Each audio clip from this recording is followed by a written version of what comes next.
ज्येष्ठ साहित्यिक आणि विचारवंत रावसाहेब कसबे यांना भारतरत्न डॉक्टर बाबासाहेब आंबेडकर स्मृती पुरस्कारानं गौरवण्यात येणार आहे. पुण्यातल्या मराठा चेंबर्स ऑफ कॉमर्स इथं हा सगळा सोहळा रंगतोय. ज्या कार्यक्रमाला सुशीलकुमार शिंदे, डॉक्टर डी.वाय. पाटील यांच्यासह अनेक मान्यवर उपस्थित आहेत. सध्या या ठिकाणी भालचंद्र मुणगेकर बोलत आहेत. त्यांनी आपल्या भाषणात काय मुद्दे मांडलेत पाहू. आता अशी परिस्थिती आहे की महाराष्ट्रात लोकांनी बोलायचं की नाही. समजा शिवाजी महाराजांच्या विषयी एखाद्याला काहीतरी अभ्यास करायचा आहे, त्याचं म्हणणं, माझं म्हणणं, तुमचं म्हणणं, I have not studied, I am not historian, मला इकडे बेसिकली माहिती आहे, आय कांट अंडरस्टँड हिस्ट्री, हे बोलण्याचं स्वातंत्र्य देखील नाही लोकांना असेल. प्रज्ञा पवार असं म्हणाल्या, मला असं कळलं, काल चर्चा होती, मला माहीत नव्हतं काय बोललं, तर मी ठरवून असं गेलो होतो की अध्यक्ष महोदय फक्त 2 मिनिटं, I will take, please kindly excuse.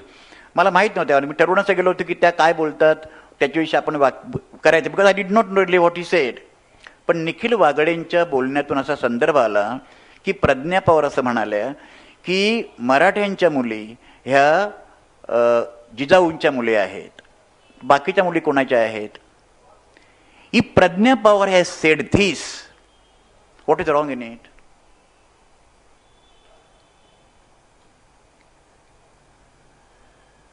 महाराष्ट्रातल्या सगळ्या महिला ह्या सावित्रीबाईंच्या मुली आहेत, जिजाऊंच्या मुली आहेत. महाराष्ट्रातल्या कुठल्याही मुलीवर वाकडी नजर असता कामा नये. महाराष्ट्रातल्या कुठल्याही स्त्रीवर विनयभंग होता कामा नये. बलात्काराचा तर प्रश्नच सोडा.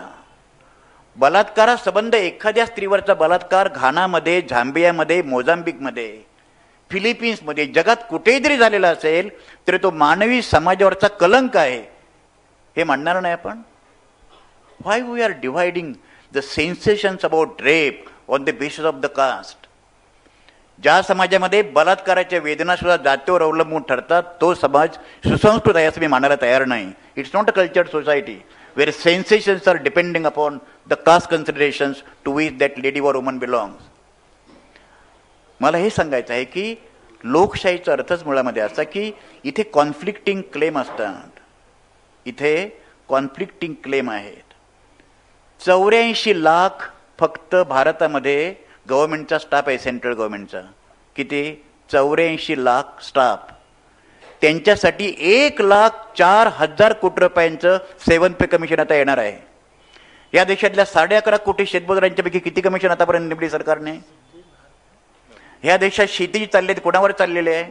IAS officers, vice chancellors, planning commission कुणावर चालली आहे शेती? त्यांच्याकडे किती आपण कमिशन अपॉइंट केली? अशीच बघा लोकांनी शंका उपस्थित जर केली तर त्यावेळी लोकांचं काय चुकलं?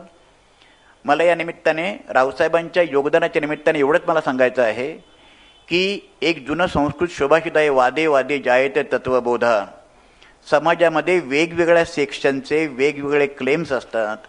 ते क्लेम्स कधी कधी कॉरस्पॉन्डिंग असतात, ते कधी कधी सुसंगत असतात, कधी कधी ते परस्परांशी टक्कर देणारे असतात.